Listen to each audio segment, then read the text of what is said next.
Welcome, dear friends, to a gentle journey through the magical world of Minecraft enchanting, where ordinary tools and armor become extraordinary through the mysterious power of experience and lapis lazuli.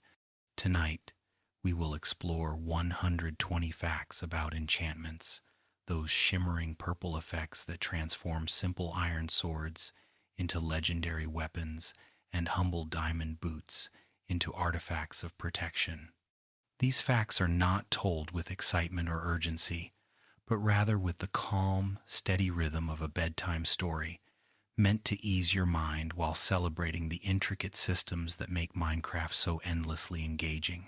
If you enjoy this peaceful exploration of enchanting mechanics, please consider subscribing and share with me in the comments where you are listening from tonight. I love knowing where in the world my fellow crafters rest their heads, so settle in, close your eyes when they grow heavy, and let us begin our journey through the enchanting table's mysterious purple glow. Enchanting in Minecraft represents one of the game's most satisfying progression systems, transforming the tools and armor you've carefully crafted from mundane items into powerful artifacts that help you survive and thrive in increasingly dangerous situations. The enchanting system was introduced in Minecraft Beta version 1.8, known as the Adventure Update, back in September of 2011. Before enchanting existed, all diamond swords were identical. All iron pickaxes functioned the same way, and progression meant only upgrading from stone to iron to diamond. Enchanting added a new dimension to progression, giving players reasons to continue playing beyond simply gathering resources, creating goals that extended gameplay and made each piece of equipment feel unique and valuable. The addition of enchanting fundamentally changed how players approach the game, transforming Minecraft from a simple building and survival game into something with deeper RPG-like progression systems that rewarded patience, preparation, and understanding of the game's mechanics. The enchanting table itself is a beautiful block that many players create as soon as they have the resources, not just for its functionality, but for its aesthetic appeal and the sense of accomplishment it represents. To craft an enchanting table, you need 4 obsidian blocks, 2 diamonds, and 1 book, making it a mid-game achievement that requires you to have mined deep enough to find diamonds, to have gathered the leather and sugarcane necessary for books, and to have either found or created obsidian through the careful combination of water and lava. The enchanting table emits particle effects constantly, little symbols and letters that float upward from the table, creating a mystical atmosphere that makes any room feel like a wizard's workshop.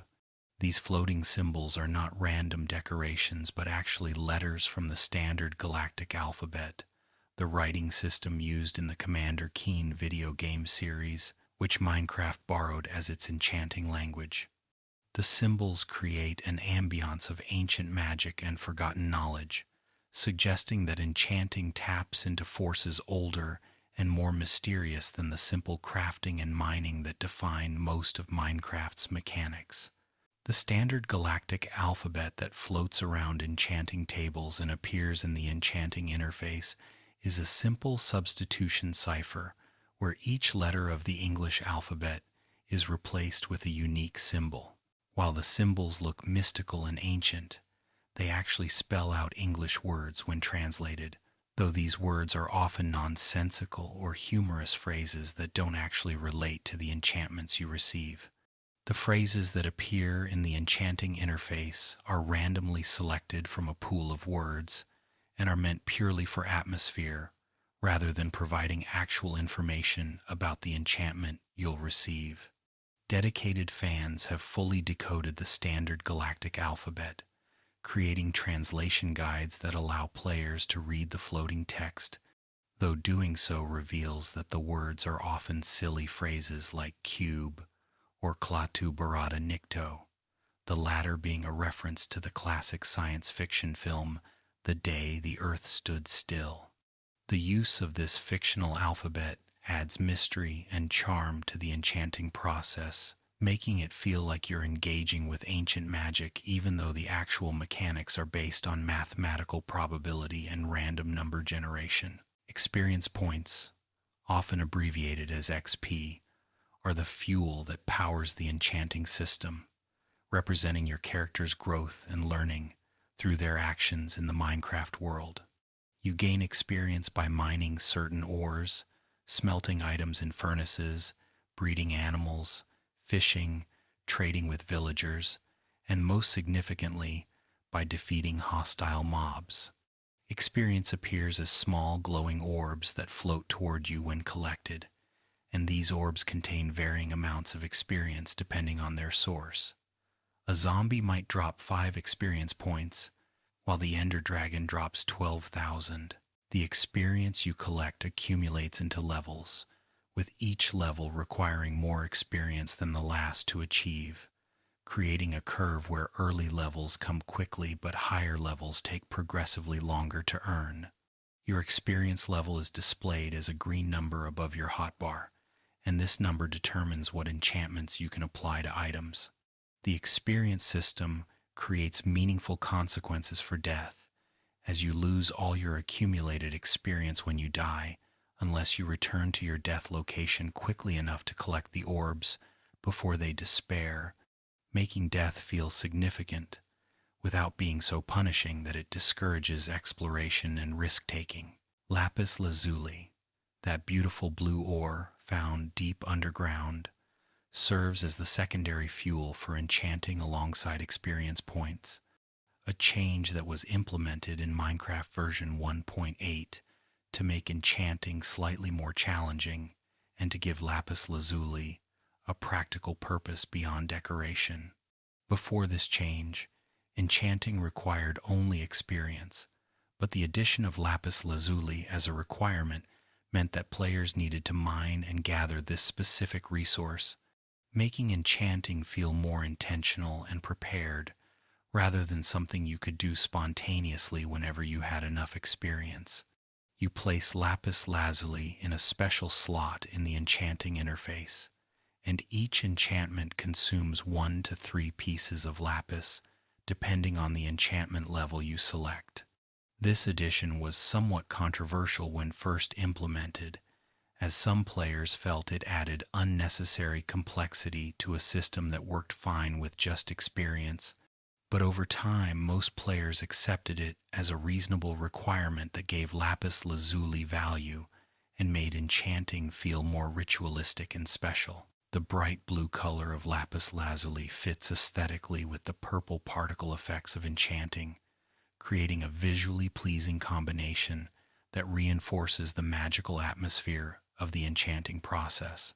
The enchanting interface presents you with 3 options at any given time, displayed in the standard galactic alphabet with Roman numerals indicating the experience level cost of each option. The 3 options are not 3 different specific enchantments, but rather 3 different probability pools, with higher cost options having better chances of giving you more powerful or multiple enchantments on a single item. The leftmost option costs 1 experience level and 1 lapis lazuli.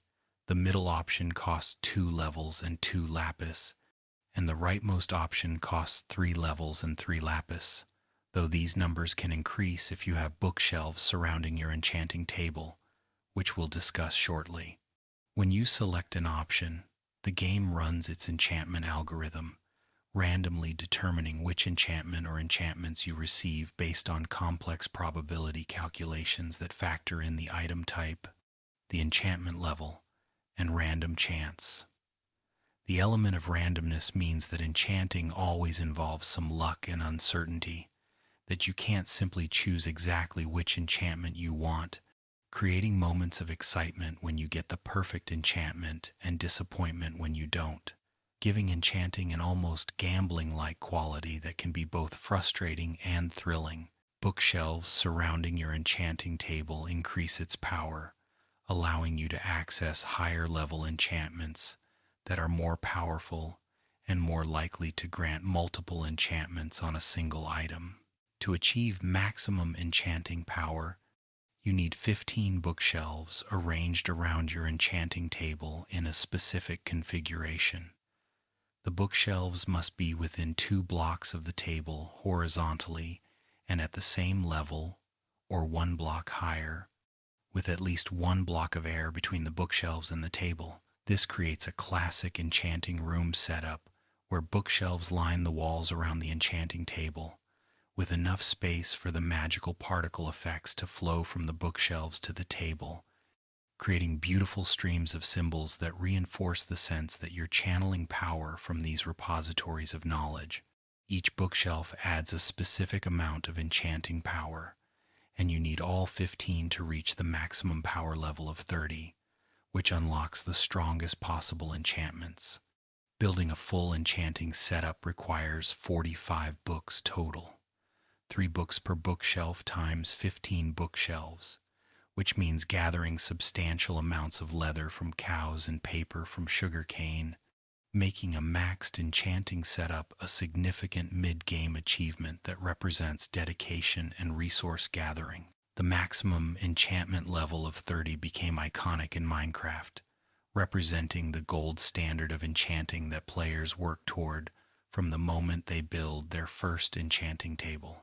When you have 15 bookshelves properly arranged around your enchanting table, the rightmost enchanting option will show the number 30 in Roman numerals, indicating that this enchantment will cost 30 experience levels to apply. This level 30 enchantment has the best probability of granting powerful enchantments and can potentially give you multiple enchantments on a single item, such as a sword with both sharpness and looting, or boots with both protection and feather falling. The level 30 enchantment has become a ritual for many players, who carefully gather exactly 30 levels of experience before approaching their enchanting table, holding their breath as they click the enchant button, hoping for the perfect combination of enchantments.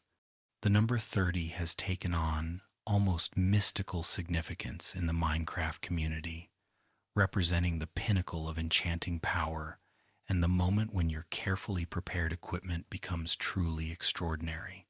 Early game enchanting strategy involves making difficult decisions about when to start enchanting and what items deserve your precious early enchantments.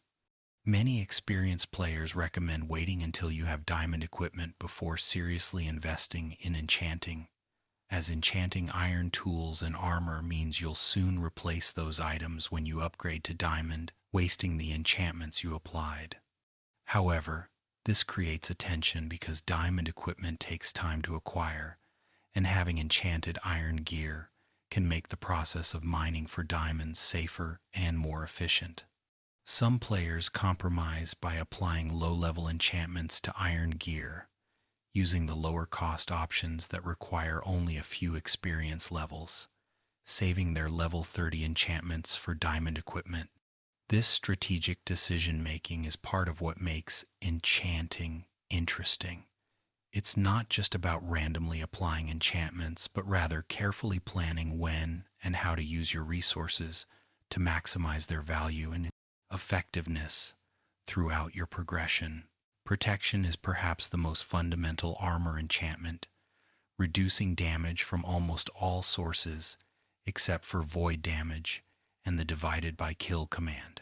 Protection comes in levels from 1 to 4, with each level providing an additional 2% damage reduction, though the protection formula is complex and involves something called protection factor and random chance that makes the actual damage reduction somewhat variable rather than a flat percentage. A full set of armor with maximum protection 4 on every piece provides substantial damage reduction that makes you significantly more durable in combat, allowing you to survive encounters that would quickly kill an unenchanted player.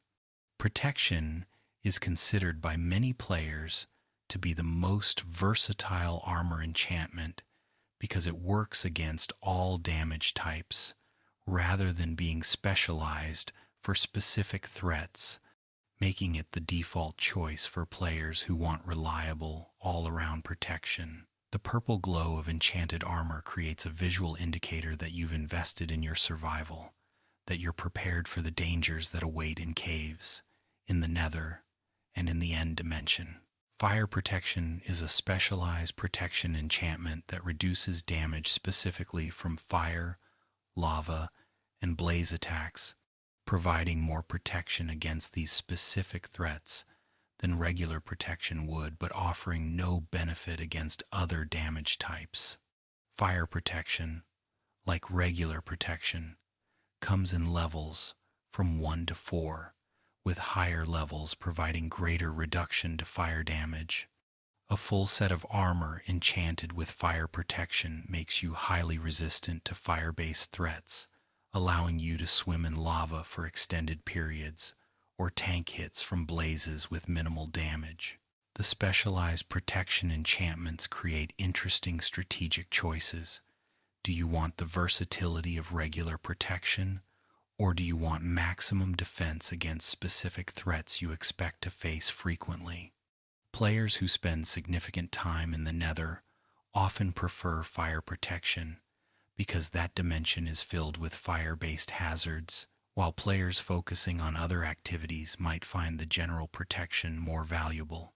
This choice between specialization and versatility appears throughout Minecraft's design, creating decisions that have no objectively correct answer, but rather depend on your playstyle and priorities.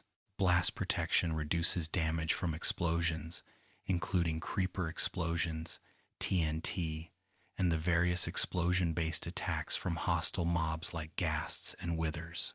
Like other protection variants, blast protection comes in levels 1 through 4, with each level reducing explosion damage and knockback more effectively.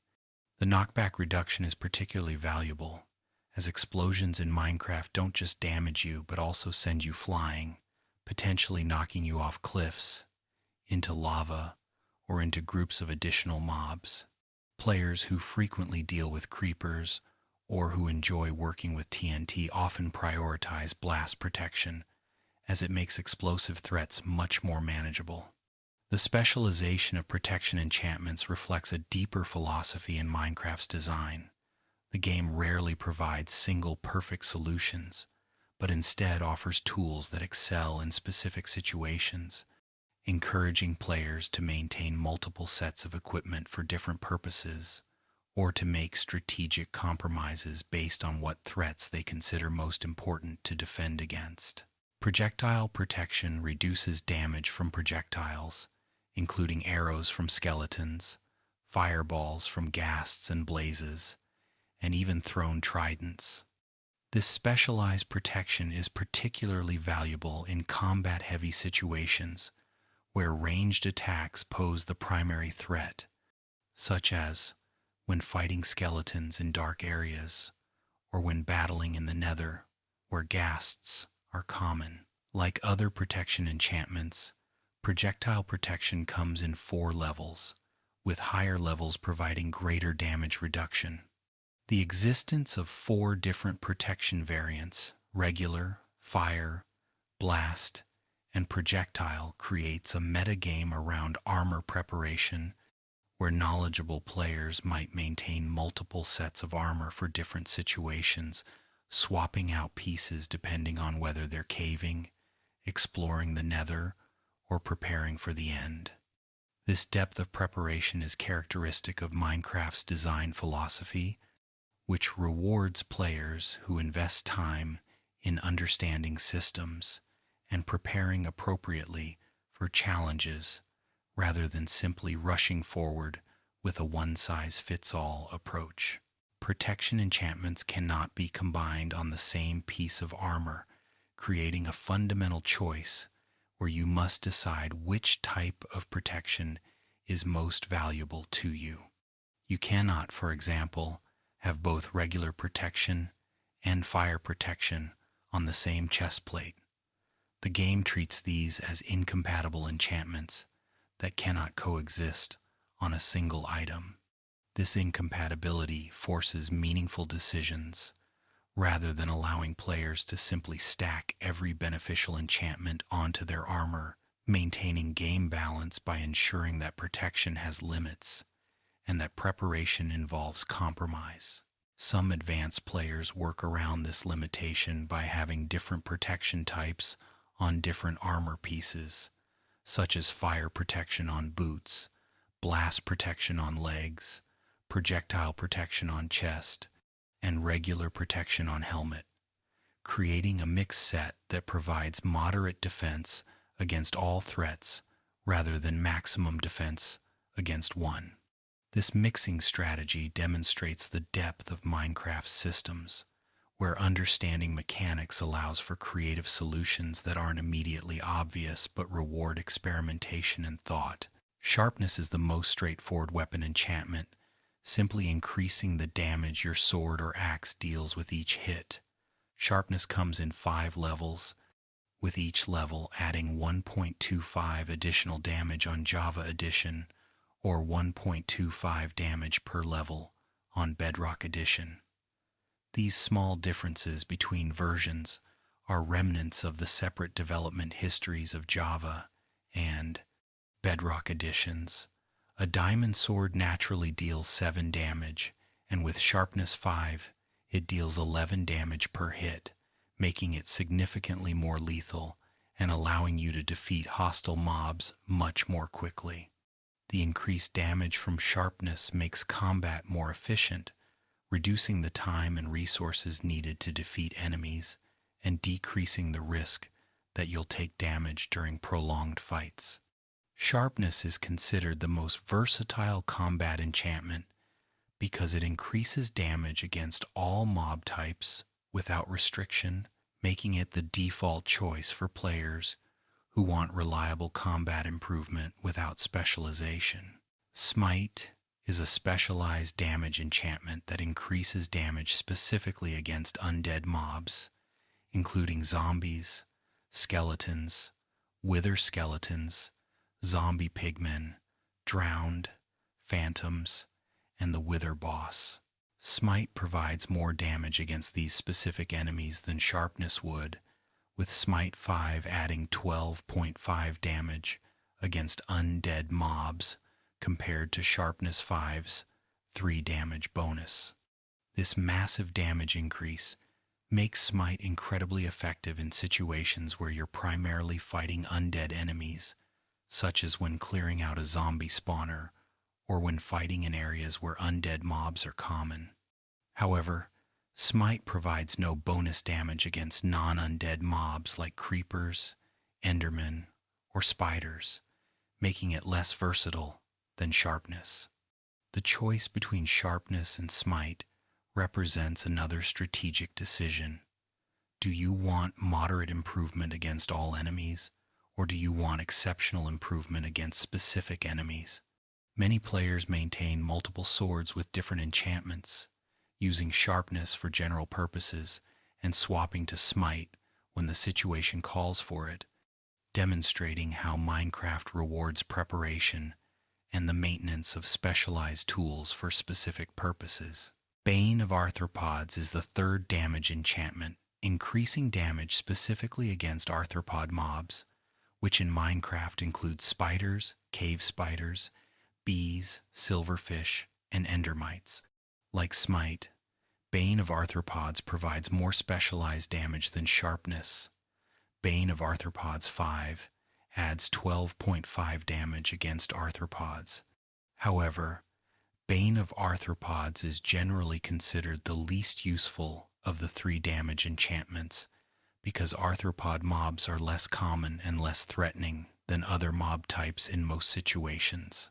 Spiders and cave spiders are the most common arthropods you'll encounter, but they're generally easier to deal with than other hostile mobs, even without specialized enchantments. Bane of Arthropods also applies a slowness effect to arthropod enemies, reducing their movement speed, but this benefit is marginal, considering that arthropods aren't particularly difficult to evade. Most players consider Bane of Arthropods the worst damage enchantment, and feel disappointed when they receive it from an enchanting table instead of sharpness or smite, though it has niche applications in situations like clearing out silverfish-infested blocks and strongholds. The 3 damage enchantments, Sharpness, Smite, and Bane of Arthropods, are mutually exclusive, meaning you cannot have more than one on the same weapon.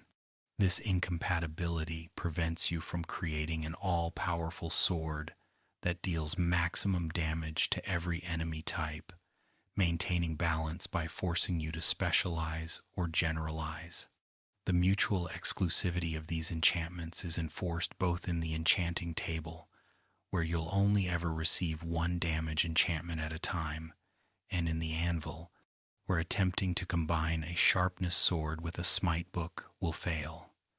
This design decision reflects Minecraft's broader philosophy of meaningful choice, where the game rarely allows you to have everything you want on a single item, but instead encourages you to think strategically about what's most important and to maintain multiple specialized items if you want to be prepared for all situations.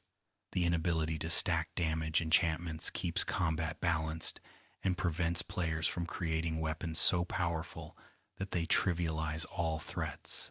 Efficiency is an enchantment for tools that increases mining speed, making you break blocks faster and more efficiently. Efficiency comes in 5 levels, with each level providing a progressively larger improvement to mining speed through a somewhat complex formula that considers the tool type, the block being mined, and the enchantment level. An Efficiency 5 diamond pickaxe can mine most blocks almost instantly, turning what would be tedious mining sessions into quick work and dramatically improving your productivity when gathering resources. The satisfaction of using an Efficiency 5 pickaxe is one of Minecraft's simple pleasures. The feeling of power as you tear through stone and ores at incredible speed, making projects that once seemed daunting feel manageable. Efficiency affects all tool types, including pickaxes, shovels, axes, and hoes, though players most commonly apply it to pickaxes since mining is such a fundamental and time-consuming activity in Minecraft. The enchantment represents Minecraft's understanding that while the game should require effort and time investment, it shouldn't be unnecessarily tedious, that there should be ways to make repetitive tasks more efficient for players who have progressed to the point where they've earned those improvements. Respiration is a helmet enchantment that extends how long you can stay underwater before your air supply runs out, with each level adding 15 seconds to your underwater breathing time. Respiration comes in 3 levels, meaning respiration. 3 adds 45 seconds to your underwater time, nearly doubling how long you can explore underwater before needing to surface. Additionally, respiration reduces the chance that you'll take drowning damage while your air is depleted, sometimes allowing you to stay underwater slightly longer even after your air bubbles are gone. This enchantment is invaluable for underwater exploration, especially when combined with Depth Strider boots and Aqua Affinity on your helmet, creating a gear set that makes you highly capable in underwater environments. Before the introduction of conduits and other late-game underwater gear, respiration was essential for any serious underwater project or exploration, making ocean monuments and shipwreck exploration much more manageable. The enchantment reflects Minecraft's principle of gradually unlocking access to different environments you can technically explore underwater without respiration. But it's frustrating and dangerous, while with respiration, it becomes a viable and even enjoyable activity. Thorns is one of Minecraft's more controversial enchantments, causing attackers to take damage when they hit you, essentially reflecting a portion of the damage back to them. Thorns comes in 3 levels, with each level increasing the chance that Thorns will activate and the amount of damage reflected when it does. When Thorns activates, it deals 1 to 4 damage to the attacker, while also reducing the durability of the armor piece that has thorns enchanted on it. The durability cost is what makes thorns controversial.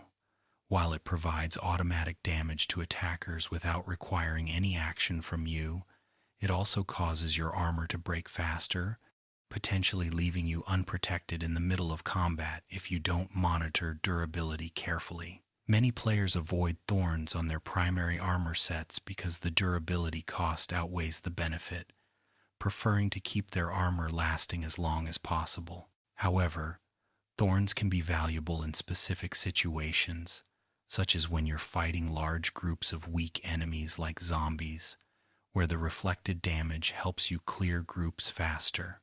The mixed reception to thorns demonstrates how not every enchantment is universally beneficial, how some involve trade-offs that make them situationally useful rather than always optimal. The history of enchanting has seen numerous changes and refinements since its introduction, reflecting Minecraft's ongoing development and the developers' efforts to improve and balance the system. In the early days, enchanting was much more random and could result in frustrating experiences where you spent 30 levels and received a single low-level enchantment that barely improved your item. Updates have gradually made enchanting more rewarding and predictable, increasing the likelihood of receiving multiple enchantments and ensuring that high-level enchantments provide meaningful benefits. The addition of anvils in Minecraft version 1.4.2 gave players more control over enchantments, allowing them to combine enchanted items and books to create exactly the gear they wanted. The introduction of enchanted books as items that could be found in chests, fished up, or traded from villagers provided alternative paths to obtaining specific enchantments beyond the randomness of the enchanting table. These changes reflect Minecraft's evolution from a simpler game towards something more complex and RPG-like, with deeper progression systems that reward knowledge and planning. How enchanting changed the game meta cannot be overstated. Before enchanting existed, all players with diamond gear were essentially equal, but enchanting introduced vertical progression beyond simply upgrading material tiers. Suddenly there was a reason to continue gathering experience and resources even after obtaining diamond equipment, goals that extended gameplay and created aspirational targets like getting a full set of Protection 4 diamond armor or obtaining a Sharpness 5 sword.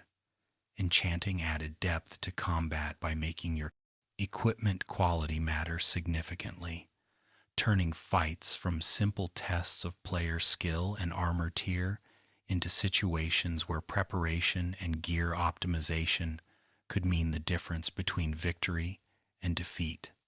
The enchanting system encouraged players to engage with more of Minecraft's systems: villager trading, fishing, exploring structures for enchanted books, creating interconnections between different game mechanics that made the world feel more cohesive and thoughtfully designed. Enchanting transformed Minecraft from a game you might complete once you had diamond gear into a game with ongoing progression that could keep you engaged for hundreds or thousands of hours. The enchanting table's particle effects create one of Minecraft's most aesthetically pleasing and atmospheric block behaviors, with symbols flowing from bookshelves to the table in gentle streams of purple light. These particles are more than just decoration. They provide visual feedback about your enchanting setup, showing you which bookshelves are contributing power to your table. If a bookshelf is blocked or too far away, you won't see particles flowing from it, immediately indicating that your setup isn't optimal. The particles create an ambient, magical atmosphere that makes enchanting rooms feel special, like sanctuaries of power and knowledge within your base. Many players put significant effort into building beautiful enchanting rooms, incorporating the purple particle effects into architectural designs, and treating the enchanting table as a centerpiece worthy of impressive surroundings. This attention to aesthetics alongside functionality is characteristic of Minecraft's design. The game could have made enchanting a simple menu with no visual flair, but instead it created a beautiful, atmospheric system that makes enchanting feel magical and special every time you do it. Understanding enchantment probability requires accepting that randomness plays a significant role in what enchantments you receive from the enchanting table. The game doesn't simply give you random enchantments from the entire pool of possibilities. Instead, it uses a complex algorithm that first determines an enchantment level based on the level cost you chose, your bookshelves, and some randomness, then uses that enchantment level to determine which enchantments are possible and what their probabilities are. This means that some enchantments are much more common than others at certain enchantment levels, and some enchantments are impossible to get at low levels. The randomness ensures that enchanting maintains an element of chance and excitement, that you can't simply guarantee perfect enchantments every time, but the underlying probabilities ensure that high-level enchantments usually provide good results. Understanding these probabilities isn't necessary to play Minecraft successfully, but knowing them helps you make informed decisions about when to settle for a decent enchantment versus when to re-roll and try again, when to save levels for better opportunities versus when to take what you can get. The introduction of the enchanting system represented Minecraft's growing sophistication and its transition from pure sandbox creativity toward incorporating more traditional game progression and RPG elements. Enchanting gave Minecraft clear goals and objectives: reach level 30, build 15 bookshelves, obtain diamond gear, apply perfect enchantments that appealed to players who wanted structured progression alongside the freedom of creative building. This addition didn't remove Minecraft's sandbox nature, but rather added depth for players who wanted it, while remaining optional for those who preferred to focus on building and creating. The balance between freedom and structure, between sandbox and game, is something Minecraft has navigated carefully throughout its development. And enchanting represents one of the most successful additions that enhance the game for progression-focused players without detracting from the experience for creativity-focused players. The enchanting table itself became an iconic block, instantly recognizable and symbolic of Minecraft's deeper systems, appearing in countless player builds and becoming as associated with Minecraft as crafting tables and furnaces. And so we close this first part of our journey through enchanting, having explored the foundations of this magical system, how enchanting tables work, what fuels them, how bookshelves amplify their power, and the basic enchantments that form the foundation of gear progression. We have seen how enchanting transformed Minecraft from a simpler game into something with deeper progression, how it rewards preparation and understanding, and how it maintains excitement through randomness while providing enough structure to feel fair and rewarding. As you drift towards sleep tonight, imagine yourself standing before your enchanting table, surrounded by bookshelves, watching the purple particles flow and the mysterious symbols float, preparing to transform your carefully crafted diamond sword into a legendary weapon that will carry you through countless adventures. The enchanting table waits patiently for your return, ready to continue granting power to those who approach with proper preparation and respect for its ancient magic. Sleep well, and may your dreams be filled with perfect enchantment combinations and glowing purple text displaying exactly the enchantments you were hoping for. Mending is perhaps the single most game-changing enchantment in Minecraft, fundamentally altering how you think about equipment durability and maintenance. Mending is a treasure enchantment, meaning you cannot obtain it from an enchanting table no matter how many bookshelves you have or what level you enchant at instead. You must find it in loot chests, fish it up, or most commonly, trade for it from librarian villagers. When an item has mending, any experience orbs you collect while holding or wearing that item will repair its durability instead of going toward your experience level. With each experience point, restoring 2 durability points. This means that a mending pickaxe will never break as long as you occasionally mine experience-giving ores like coal or diamond. A mending sword stays sharp as long as you're defeating mobs, and mending armor repairs itself during combat. Before mending existed, even the best enchanted gear would eventually break, forcing you to either carefully combine damaged items in an anvil or accept that you'd need to create and enchant new gear periodically. Mending eliminated this limitation, allowing a single perfectly enchanted item to last forever, transforming valuable gear from consumable resources into permanent possessions.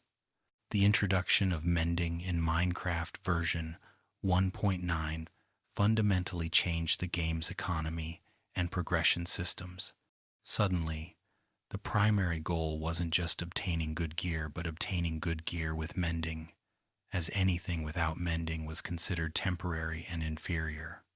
This shifted player focus toward villager trading, as librarian villagers were the most reliable source of mending books, creating a mini-game around breeding villagers, setting up lecterns, and repeatedly breaking and replacing those lecterns until a librarian offered mending as a trade.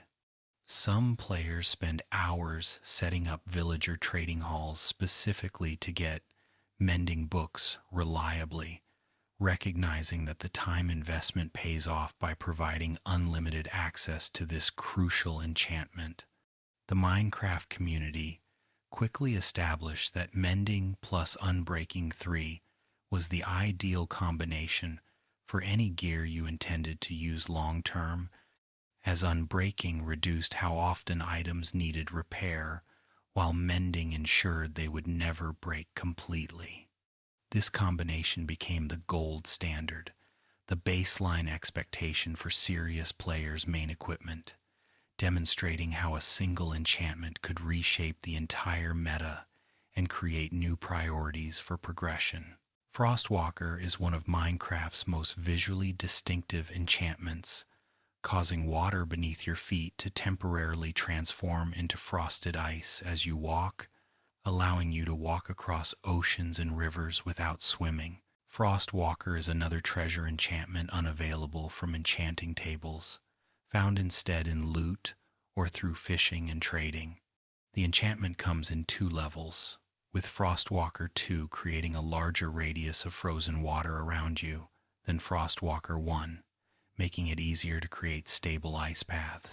The frosted ice blocks created by Frostwalker are temporary and will slowly crack and melt after a few seconds, eventually turning back into water, which creates beautiful visual effects as you walk across water with a trail of melting ice behind you.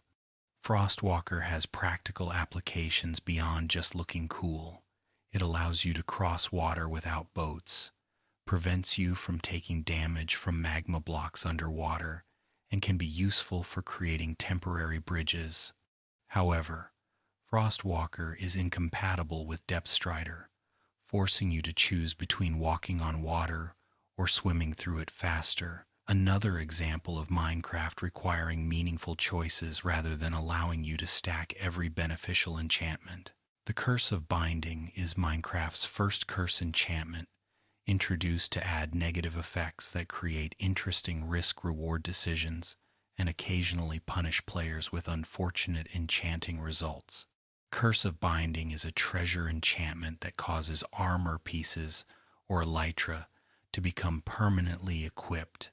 Once you put them on, you cannot remove a Curse of Binding item except by dying or by the item breaking completely. This creates genuinely tense situations where you might find a piece of enchanted armor in a chest and need to decide whether to wear it without knowing if it has Curse of Binding. and if it does, whether the other enchantments on it are good enough to justify being unable to remove it. In hardcore mode, where death is permanent, Curse of Binding is particularly problematic, as you cannot even use death to remove the cursed item. Some players have found creative uses for Curse of Binding, such as placing it on armor they give to friends as pranks, or deliberately putting it on pumpkins during Halloween events, but generally it's considered a negative enchantment that players avoid. The curse's existence adds stakes to enchanting and makes treasure loot slightly less reliable, reminding players that not everything you find is automatically beneficial. Curse of Vanishing is the second curse enchantment, causing items to disappear completely when you die instead of dropping with your other items. This curse is particularly cruel because it means that if you die with your carefully enchanted diamond sword that happens to have Curse of Vanishing, that sword is gone forever. Even if you return to your death location, it will not be lying on the ground with your other items. It simply ceases to exist.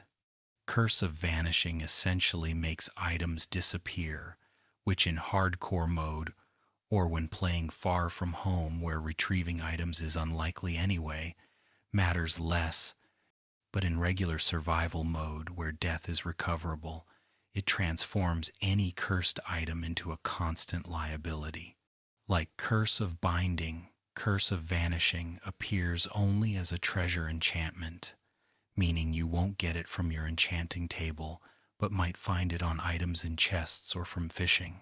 Both curses serve to add unpredictability to treasure hunting and to prevent looted items from always being straightforward improvements, creating moments of genuine tension when you find enchanted gear and need to inspect it carefully before using it to ensure you're not cursing yourself. Anvil mechanics form a crucial part of the enchanting system, allowing you to combine enchanted items, repair items using materials or duplicates, and apply enchanted books to gear. The anvil was introduced in Minecraft 1.4.2 as a more controlled alternative to pure enchanting table randomness, giving players agency over exactly what enchantments ended up on their gear. When you combine two items in an anvil, the resulting item inherits all enchantments from both sources, as long as those enchantments are compatible. If both items have the same enchantment at the same level, they combine into the next level up. So combining two Sharpness 3 swords produces a Sharpness 4 sword. This combining mechanic allows you to build up enchantments deliberately, purchasing or finding multiple copies of enchanted books and combining them to higher levels before applying them to your final equipment. The anvil requires experience to use, with the cost depending on how many times an item has been worked in an anvil previously and what enchantments are being combined. Each time you work an item in an anvil, its prior work penalty increases, making future anvil operations more expensive, a balancing mechanism to prevent infinite combination and ensure that even with anvils, gear improvement has limits. The too expensive problem is one of Minecraft's most frustrating limitations, occurring when an item has been worked in an anvil so many times that the next operation would cost more than 39 experience levels, at which point the anvil refuses to perform the operation even if you have enough levels. This happens because each anvil use increases an item's prior work penalty, doubling the base cost of the next operation, which means that after about 6 anvil operations on a single item, further work becomes impossible. This limitation particularly affects players trying to create perfect gear by adding enchantments one at a time, as each enchanted book applied increases the prior work penalty, eventually making the item impossible to further modify. Experienced players carefully plan their anvil work, combining enchanted books together first to reduce the total number of operations needed on the final item, and applying enchantments in order from cheapest to most expensive to minimize total level costs. The too expensive message has frustrated countless players who have nearly perfect items but cannot add that one final enchantment, leading to community discussion about whether this limitation is good game design that forces planning or simply an arbitrary frustration. Despite complaints, the limitation remains, forcing players to think carefully about enchanting order and book combination strategies. Enchanted books are items that store enchantments without being applied to equipment, allowing enchantments to be collected, traded, and saved for later application. Enchanted books can be obtained from enchanting tables by enchanting books instead of equipment, though this is generally inefficient as you'll get random enchantments that might not be what you need. More commonly, players obtain enchanted books from villager trading, fishing, or finding them in loot chests in various structures like dungeons, mineshafts, strongholds, and end cities. Enchanted books can be combined with each other in anvils to increase enchantment levels or add multiple enchantments to a single book before applying it to equipment, reducing the number of anvil operations needed on the final item. The ability to trade specific enchantments means that with proper villager trading setup, you can obtain exactly the enchantments you want, rather than relying on enchanting table randomness, making enchanted books central to optimal gear progression.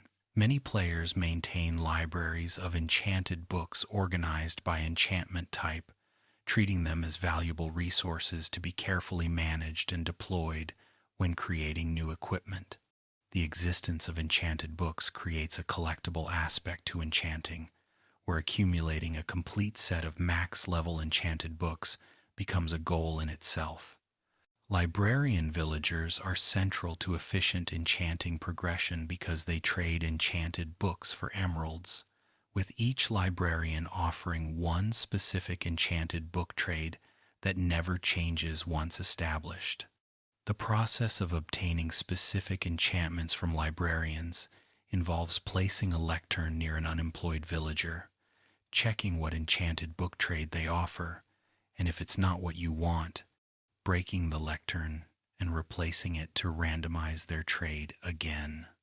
This process can be repeated indefinitely until the villager offers the enchantment you want, at which point you complete a trade with them to lock in their profession permanently. The efficiency of this system has made villager trading the preferred method for obtaining specific enchantments, particularly valuable ones like mending, silk touch, and max-level enchantments. Some players build elaborate villager trading halls with dozens of librarians, ensuring they have reliable access to every enchantment in the game, treating villagers as a renewable enchantment resource more reliable than any other method. The villager trading system creates interesting ethical questions within the game as repeatedly breaking and replacing lecterns to manipulate villager trades, exploitation of game mechanics, or clever use of systems. The community generally accepts it as valid strategy, but it's a reminder that Minecraft systems can be engaged with varying levels of exploitation versus roleplay.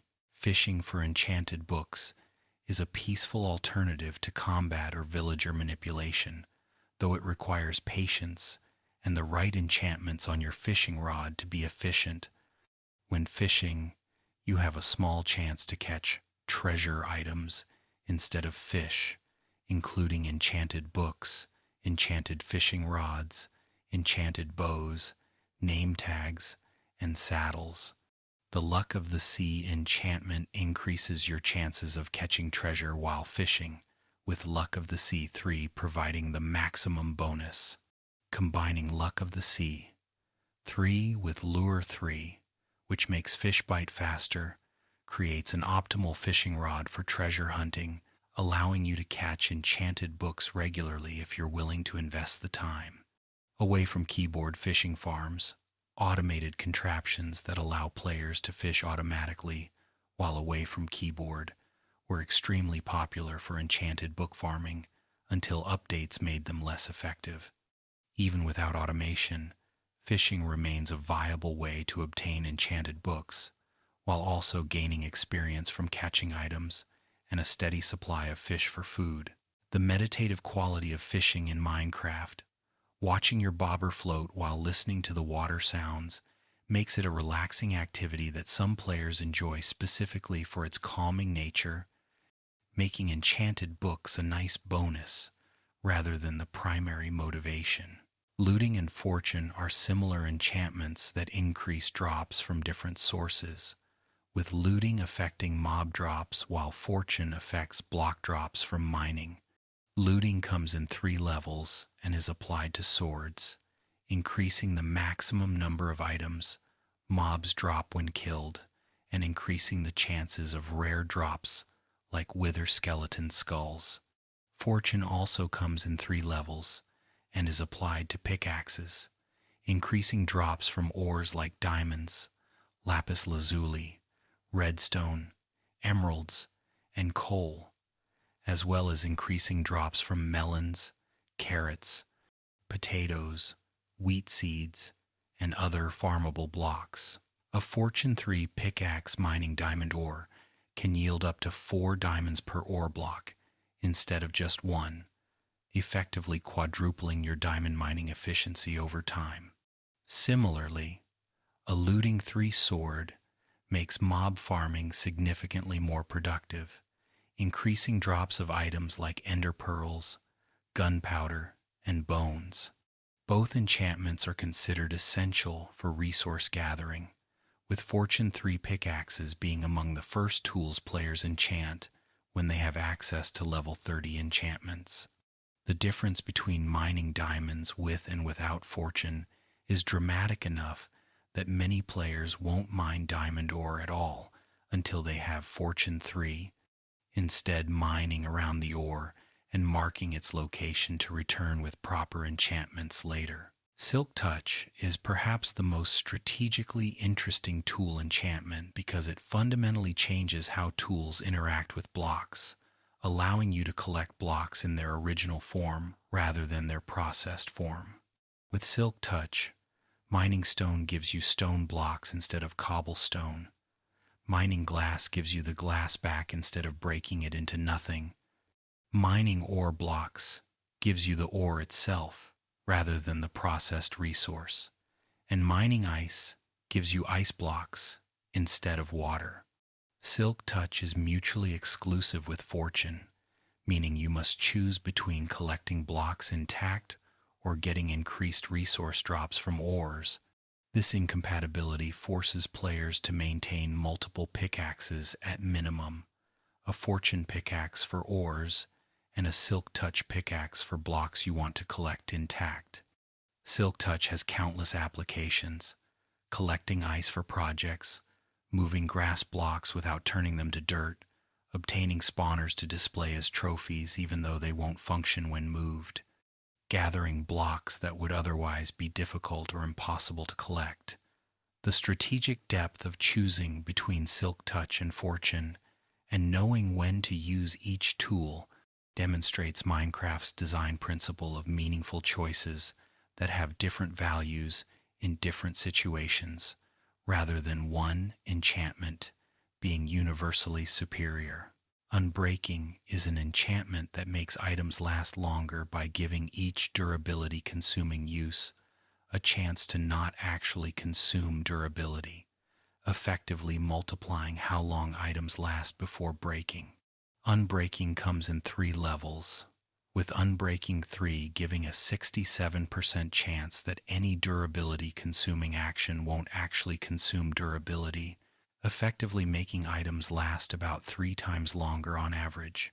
Unbreaking is compatible with nearly all enchantable items and stacks multiplicatively with mending, creating items that both last much longer and repair themselves, essentially becoming indestructible, as long as you occasionally collect experience while using them. The combination of Unbreaking 3 and Mending is considered mandatory for any serious endgame gear, as it ensures equipment will last indefinitely without consuming excessive experience for repairs. Unbreaking particularly shines on items that are expensive to replace, like elytra, which can only be obtained from end cities, or books enchanted with rare treasure enchantments. The mathematics of unbreaking can seem counterintuitive. Unbreaking 3 doesn't triple an item's durability directly, but rather gives a 2/3 chance to avoid durability consumption, which works out to roughly tripling durability on average. But with randomness, that means sometimes it works better or worse than average. Loyalty, Riptide, and Channeling are 3 trident-specific enchantments that create very different play styles for this unique weapon, which serves as both melee weapon and throwable ranged weapon. Loyalty causes thrown tridents to return to you automatically after hitting a target or flying for a certain distance, effectively giving you a ranged weapon that never runs out of ammunition as long as you wait for it to return between throws. Loyalty comes in 3 levels, with higher levels making the trident return faster. Riptide completely changes how tridents function, making them propel you forward when thrown in water or rain, turning the trident into a mobility tool rather than primarily a weapon. Riptide is particularly powerful when combined with elytra, as you can use the trident to launch yourself into the air, then glide with the elytra, then use the trident again when you encounter water or rain. However, Riptide tridents cannot be thrown. Normally they only work in water or rain, and Riptide is incompatible with loyalty and channeling, forcing you to commit to the mobility playstyle if you choose Riptide. Channeling makes tridents summon lightning bolts when they hit mobs during thunderstorms, creating spectacular visual effects and dealing substantial damage.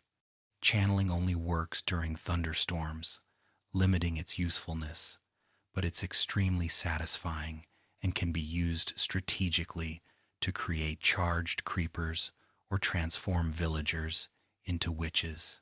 Multi-shot, piercing, and quick charge are crossbow-specific enchantments that improve this weapon in different ways, creating specializations similar to how tridents have distinct enchantment options. Multi-shot causes crossbows to fire 3 arrows simultaneously in a spread pattern, using only 1 arrow from your inventory, effectively tripling your arrow output for certain situations.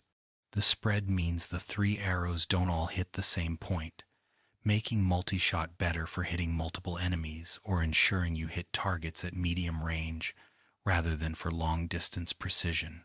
Piercing causes crossbow arrows to pass through entities, potentially hitting multiple enemies lined up behind each other and also allowing you to recover the arrow after it passes through.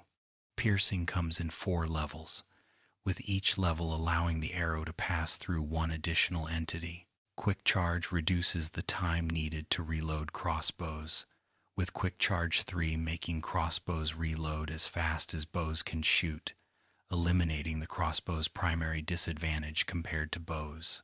Multi-shot and piercing are incompatible with each other, forcing you to choose between shooting multiple arrows or having arrows that penetrate targets.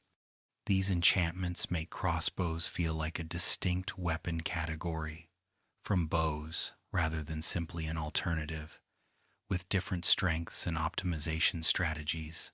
Soul Speed is a relatively recent addition to Minecraft, introduced in the Nether update, and it's a treasure enchantment exclusive to boots that dramatically increases movement speed when walking on soul sand or soul soil blocks. Soul Speed comes in 3 levels, with higher levels providing greater speed boosts, and at Soul Speed 3, you can traverse soul sand at nearly normal running speed, rather than the painful slowness that soul sand usually imposes. The enchantment consumes durability from your boots as you walk on soul blocks, making unbreaking and mending important companions for soul speed boots if you plan to use them extensively. Soul Speed is particularly valuable in the Nether, where soul sand valleys are common biomes and where soul soil appears in bastion remnants and around nether fortresses. The speed boost is dramatic enough that many players keep dedicated soul speed boots for nether travel, swapping to them when traversing soul sand valleys and changing back to other boots elsewhere. Soul speed books can only be obtained by bartering with piglins, making them harder to acquire than most other enchantments, and adding another reason to engage with the nether's piglin trading mechanics. The enchantment's specificity, only working on 2 block types in one dimension, makes it seem niche, but if you spend significant time in the nether, soul speed becomes nearly essential for comfortable travel. Swift Sneak is an even more recent enchantment, added in the Wild Update, and it's exclusive to leggings, increasing your movement speed while sneaking. Swift Sneak comes in 3 levels, with Swift Sneak 3 allowing you to sneak at about normal walking speed rather than the typical slow crawl that sneaking imposes. This enchantment was specifically designed for the deep dark biome, where skulk shriekers can summon the Warden, a powerful mob that tracks players by sound and vibrations. Sneaking reduces the vibrations you create, making Swift Sneak valuable for navigating the deep dark while minimizing the chance of alerting shriekers or wardens. However, Swift Sneak has applications beyond just the deep dark. It makes sneaking for any purpose more practical, whether you're trying to approach mobs quietly, prevent falling off edges while building, or move stealthily in general. Swift Sneak can only be found in ancient city chest loot in the deep dark, making it a reward for brave players who explore one of Minecraft's most dangerous environments.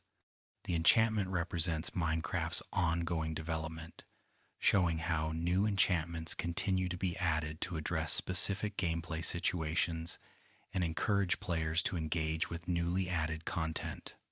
Incompatible enchantment combinations exist throughout Minecraft's enchanting system, preventing players from stacking every beneficial enchantment and forcing strategic choices about what trade-offs are acceptable. We've already discussed several incompatibilities, the protection variants being mutually exclusive, damage enchantments not stacking, fortune and silk touch not coexisting, depth strider and frostwalker conflicting, riptide being incompatible with loyalty and channeling, and multi-shot and piercing not working together. These incompatibilities are enforced through the enchanting table, which will never give you incompatible enchantments simultaneously, and through the anvil, which prevents combining items or books that would result in incompatible enchantments. The incompatibilities maintain game balance by ensuring that items can't become too powerful and by creating meaningful choices where players must consider what's most important for their playstyle. Understanding which enchantments conflict is crucial for planning optimal gear, as you don't want to waste resources applying an enchantment only to later realize it prevents you from adding another enchantment you wanted more. The community has created comprehensive lists and charts showing all enchantment compatibility, treating this knowledge as essential for serious players who want to optimize their equipment efficiently. The mathematics of enchantment probability is complex enough that dedicated players have analyzed the game's code to understand exactly how the system works and what factors influence which enchantments you receive. The basic process involves the game first determining a modified enchantment level based on the button you clicked, your bookshelves, the item being enchanted, and random variation. This modified level then determines what enchantments are possible and their relative weights. Some enchantments are common at certain levels, while others are rare. The game randomly selects enchantments based on these weights, with each enchantment having a chance to add additional enchantments in a cascading process. The complexity means that some enchantment combinations are much more common than others, and certain enchantments are nearly impossible to get at specific enchantment levels. Understanding these probabilities helps players make informed decisions about when to enchant items versus waiting for better opportunities or seeking enchantments through alternative methods like villager trading. The depth of this system shows Minecraft's balance between accessibility and complexity. Casual players can enchant items successfully without understanding the underlying mathematics, while dedicated players can optimize their approach by learning the details. Optimizing enchantment setups involves understanding the probabilities and planning your approach to maximize chances of getting desired enchantments while minimizing wasted resources. Experienced players know that enchanting certain items at specific levels yields better results. For example, enchanting books at level 30 gives good chances for multiple enchantments that can then be combined, while enchanting tools directly sometimes gives single enchantments that are less valuable. The strategy of enchanting books first, combining them optimally in the anvil, then applying them to equipment in the most cost-effective order, represents advanced play that demonstrates system mastery. Players might enchant dozens of books looking for specific enchantment combinations, keeping the good results and recycling the poor ones through grindstones to recover experience. This iterative process of enchanting, evaluating, keeping, or discarding, and combining represents engaged play that treats enchanting as a complex minigame rather than a simple power-up mechanism. The optimization depth appeals to players who enjoy spreadsheet-level planning and maximum efficiency, while remaining optional for players who prefer more casual engagement. Grindstone mechanics provide a way to remove enchantments from items, recovering some experience in the process and allowing you to recycle enchanted items that didn't get the enchantments you wanted. When you place an enchanted item in a grindstone, all enchantments are removed and you receive experience based on the enchantments that were removed, though less than you spent applying them initially. Grindstones are particularly useful during enchanting sessions, where you're enchanting multiple books, looking for specific combinations. If a book gets poor enchantments, you can grindstone it to recover some experience and try again. The grindstone also allows you to repair items by combining two damaged copies, creating a repaired item without enchantments. Useful if you have damaged gear you want to repair without spending levels in an anvil. Curses cannot be removed by grindstones, ensuring that Curse of Binding and Curse of Vanishing remain permanent once applied. The grindstone's introduction gave players more agency over enchanting, reducing the frustration of permanently having bad enchantments on items and allowing for iterative enchanting strategies where you can afford to take chances because failures aren't completely wasted.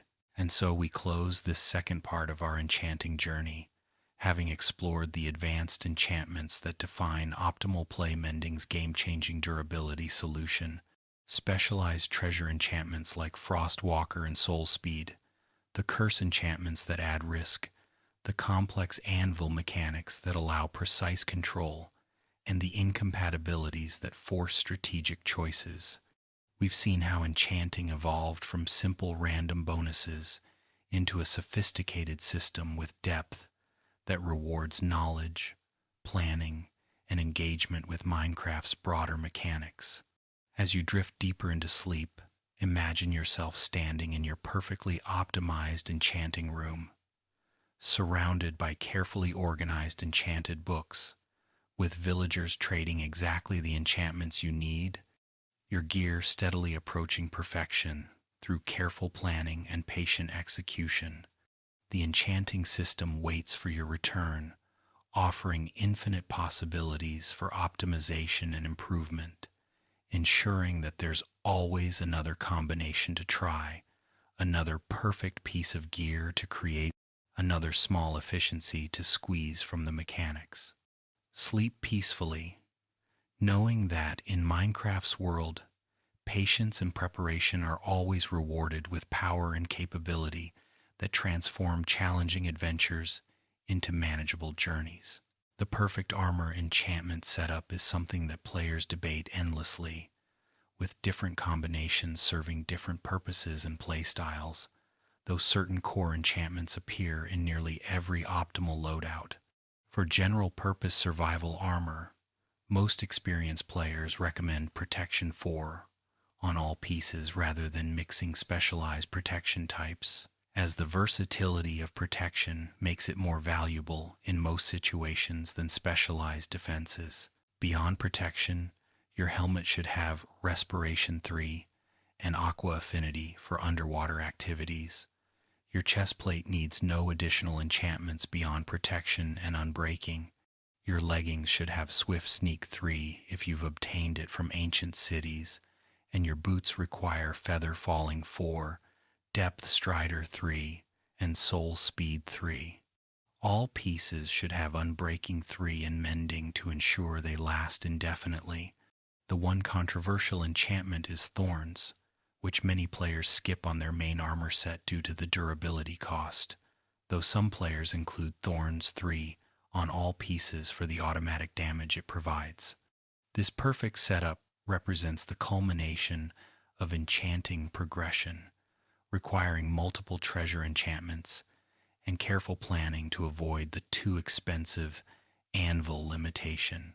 But once achieved, it provides armor that makes you extraordinarily durable and capable in nearly any situation.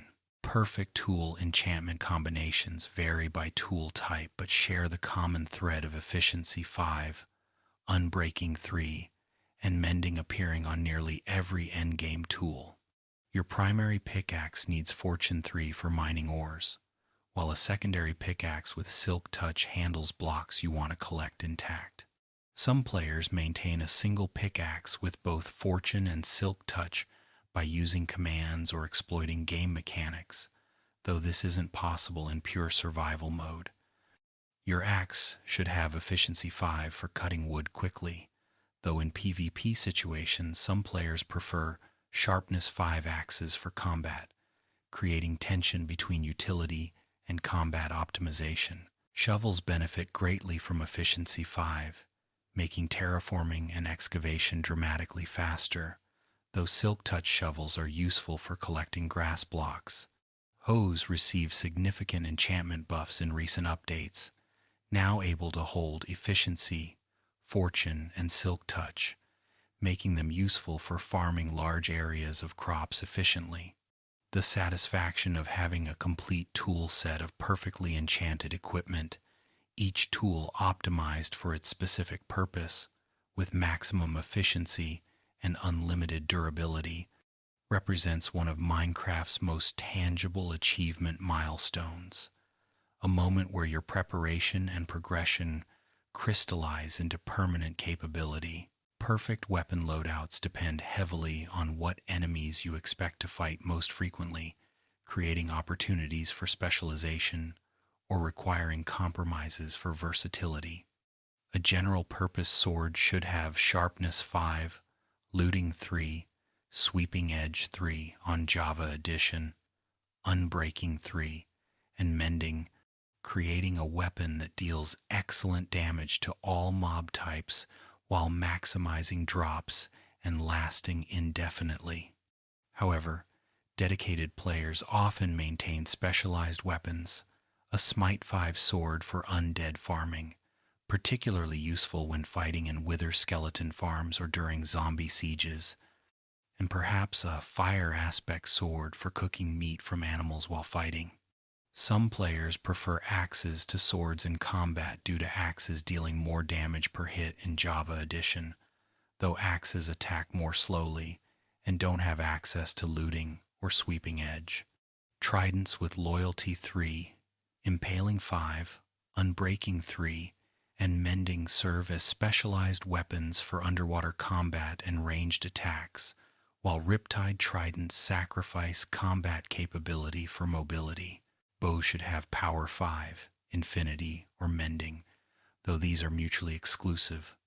Unbreaking 3, Flame, and punch 2, creating a ranged weapon that handles most situations.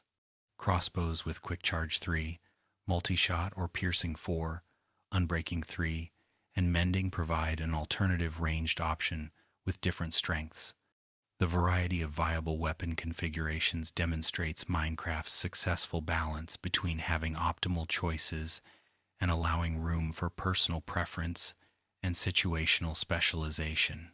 The elytra represents one of Minecraft's most transformative items, and while it can only hold 2 enchantments, unbreaking and mending, these enchantments are absolutely crucial because elytra can only be obtained from end cities and cannot be crafted. An elytra without mending will eventually break and become useless, forcing you to return to the end and search for another end city, a time-consuming process that becomes even more frustrating if you've already looted nearby cities. The combination of unbreaking 3 and mending on an elytra, preferably applied by combining enchanted books in an anvil first to save levels, transforms this fragile treasure into a permanent possession that will carry you across countless flights.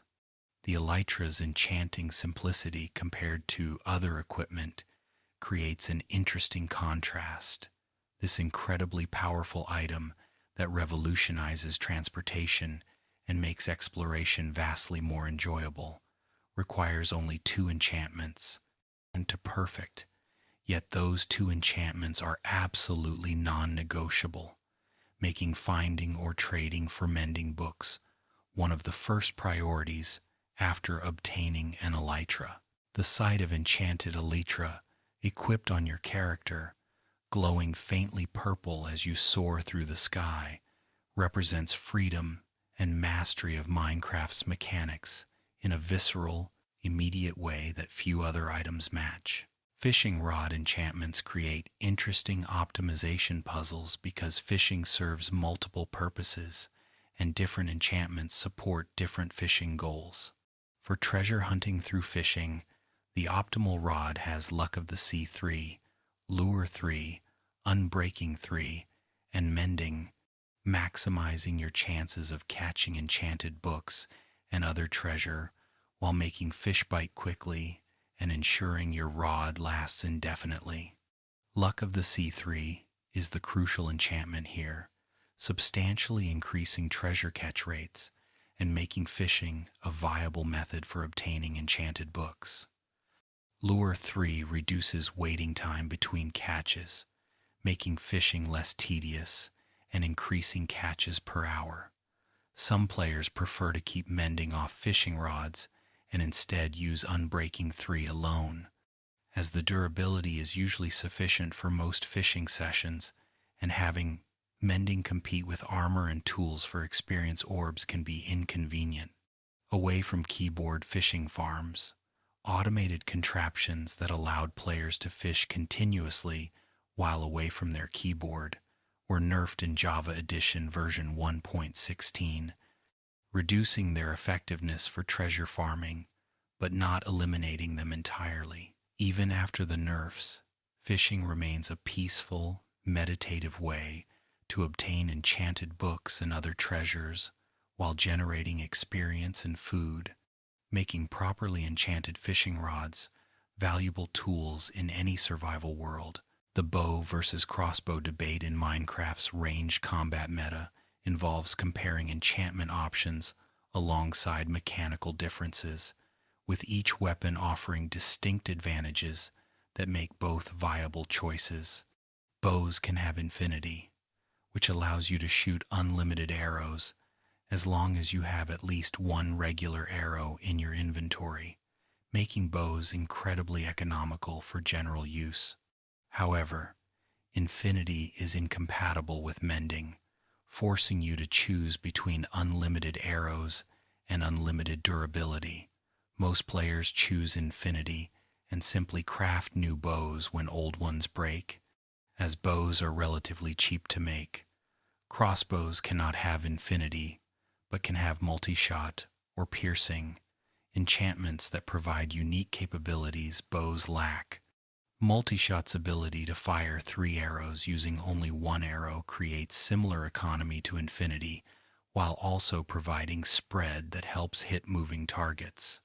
Piercing allows crossbow bolts to pass through multiple enemies, making crossbows superior for fighting groups of mobs lined up behind each other. Crossbows also have higher base damage and can be preloaded, allowing you to walk around with a charged crossbow ready to shoot instantly, while bows must be drawn each time. The trade-off is that crossbows take longer to reload even with Quick Charge 3. Neither weapon is objectively superior. Bows excel at sustained fire and have better enchantment economy with Infinity, while crossbows provide burst damage and unique tactical options through multi-shot and piercing.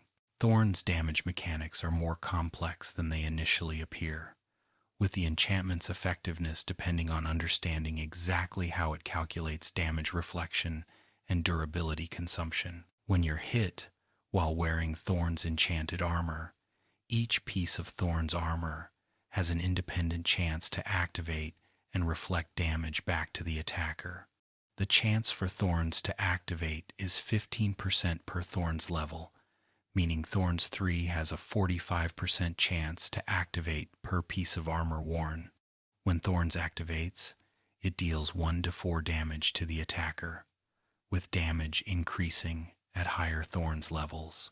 The damage can occur from multiple armor pieces simultaneously if multiple pieces have Thorns and multiple pieces activate on the same hit, potentially reflecting substantial damage. However, when Thorns activates, it consumes durability from the armor piece, with 3 durability consumed for each Thorns activation. This durability cost is separate from the durability consumed by the hit that triggered Thorns. The interaction between Thorns and mending becomes important here, as Thorns causes faster durability consumption, meaning you need to collect experience more frequently to keep Thorn's armor repaired. The strategic question becomes whether the automatic damage from Thorns justifies the increased maintenance, with different players reaching different conclusions based on their playstyle and how often they collect experience during combat. Fire Aspect and Flame are parallel enchantments that add fire damage to melee and ranged weapons respectively, setting enemies ablaze when you hit them and dealing burning damage over time in addition to the initial hit damage. Fire Aspect comes in 2 levels and applies to swords, while Flame is a single-level enchantment for bows. Both enchantments cause enemies to burn for a few seconds after being hit, taking additional fire damage over time that can kill weak enemies without additional hits and softens up stronger enemies. The fire effect has both advantages and disadvantages. Burning enemies take damage without you needing to hit them again, which is beneficial, but burning animals drop cooked meat instead of raw meat, which is convenient for food but less flexible if you wanted raw meat for other purposes. Burning zombies run toward water sources to extinguish themselves, potentially pulling them away from you or causing them to escape. Endermen hit with fire take damage but also immediately teleport away, making Fire Aspect and Flame detrimental when hunting Endermen for Ender Pearls. Some players love fire enchantments for the damage over time and the convenience of automatic meat cooking, while others avoid them due to the complications they introduce. The debate over whether fire enchantments are beneficial or problematic demonstrates how even straightforward-seeming enchantments involve trade-offs that depend on what activities you prioritize. Knockback mechanics and their applications in combat create interesting tactical considerations that extend beyond simply pushing enemies away from you.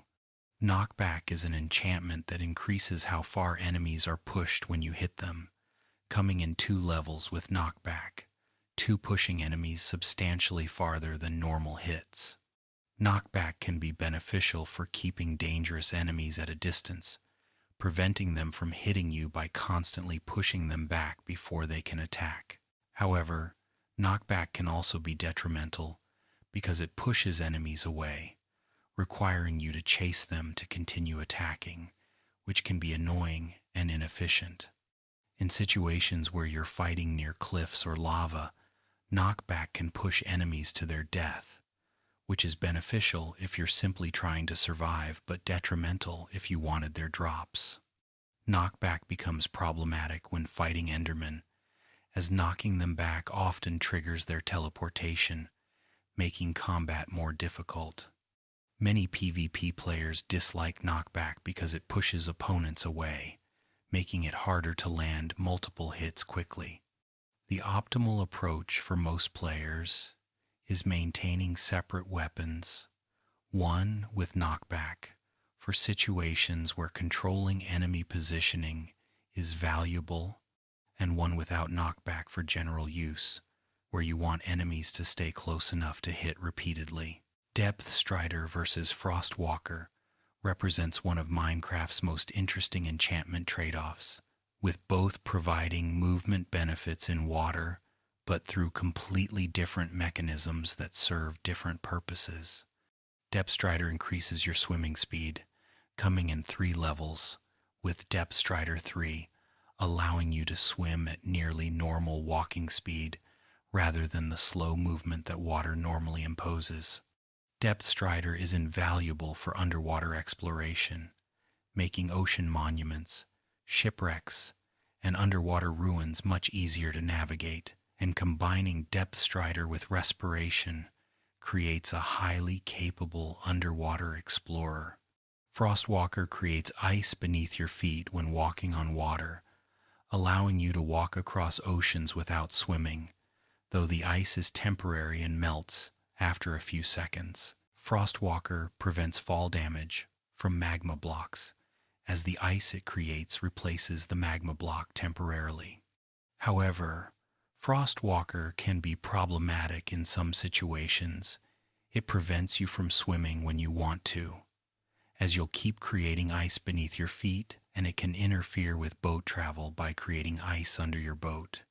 The incompatibility between Depth Strider and Frostwalker forces you to choose between swimming efficiently or walking on water, with most experienced players preferring Depth Strider for its consistency and versatility, keeping Frostwalker as a novelty for specific situations or aesthetic purposes.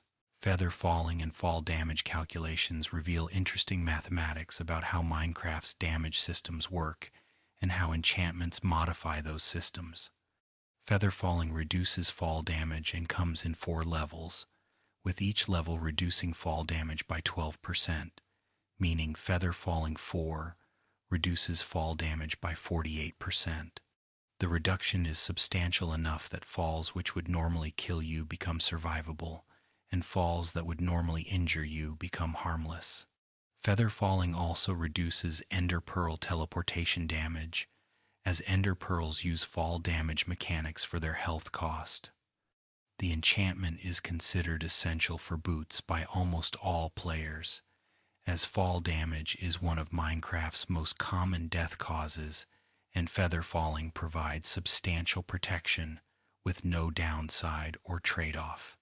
The formula for fall damage in Minecraft is relatively straightforward. You take 1 damage for each block fallen beyond 3 blocks, so a fall from 10 blocks height deals 7 damage. Feather falling's percentage reduction applies to this damage, meaning feather falling 4 reduces that 7 damage to approximately 3.64 damage. The mathematics mean that feather falling doesn't make you immune to fall damage, but rather increases the height you can fall safely and reduces the damage from falls that would hurt you regardless. Understanding these calculations helps players judge safe fall distances and plan descents, though most players simply accept that feather falling is mandatory and don't worry about the specific numbers. Efficiency levels and breaking speed mathematics involve complex formulas that determine exactly how quickly you mine blocks with enchanted tools. The base mining speed depends on the tool material and the block being mined, with appropriate tools mining their matching blocks much faster than inappropriate tools. Efficiency adds a flat increase to mining speed based on the enchantment level, with the formula being mining speed bonus equals efficiency level squared plus 1. This means efficiency 1 adds 2 to mining speed, efficiency 2 adds 5, efficiency 3 adds 10, efficiency 4 adds 17, and efficiency 5 adds 26.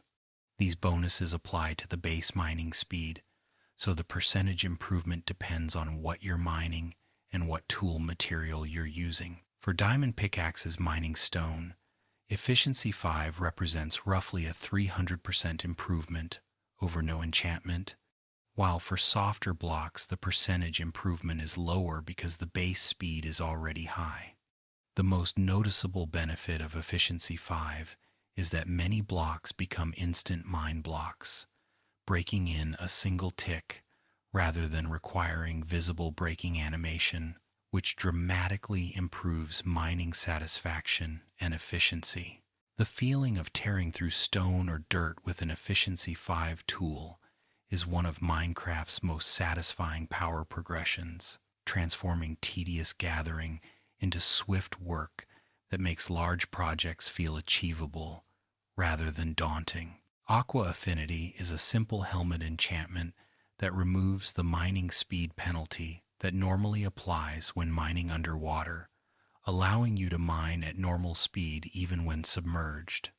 Without Aqua Affinity, mining blocks underwater takes approximately 5 times longer than mining on land, making underwater construction and gathering frustratingly slow.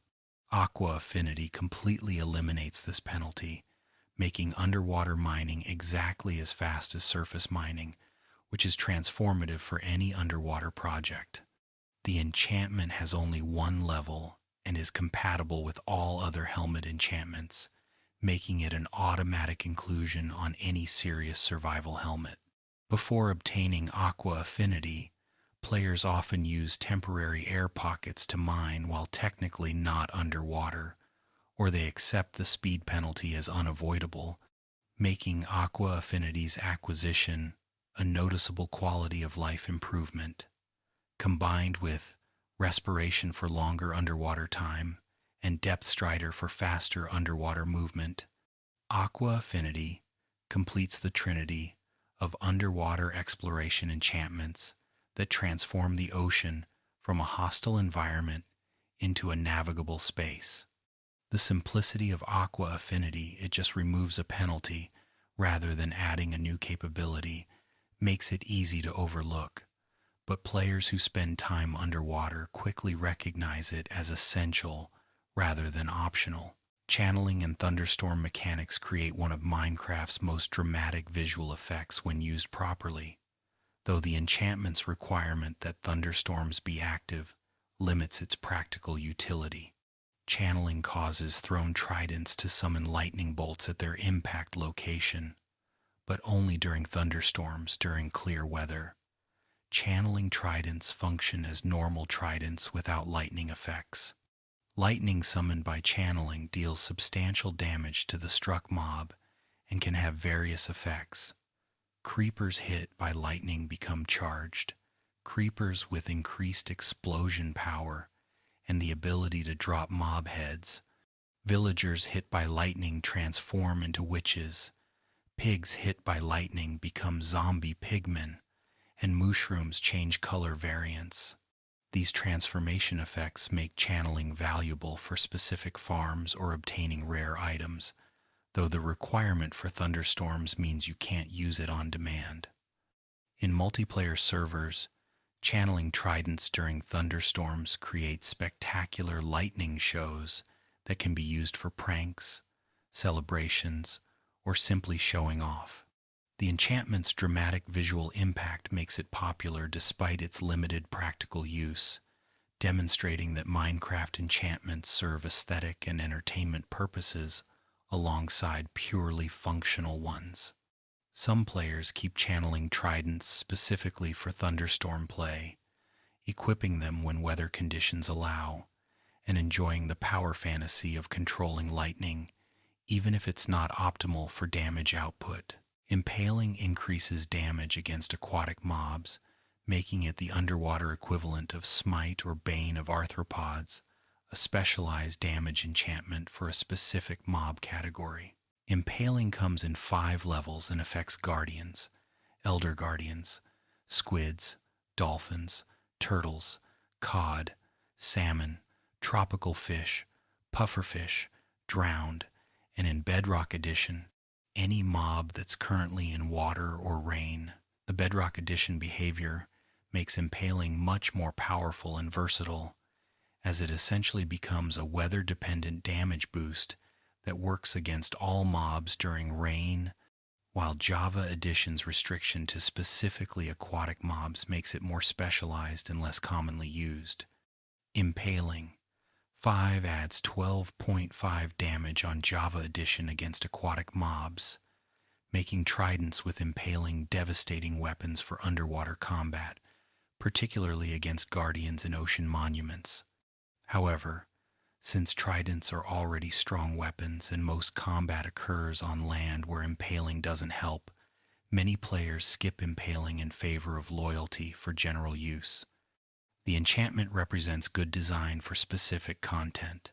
Ocean monuments become significantly easier with impaling tridents, but falls into the category of specialized enchantments that serve niche purposes rather than being universally valuable. Players who frequently explore underwater or who farm ocean monuments prioritize impaling, while those who rarely venture beneath the waves might never bother obtaining it.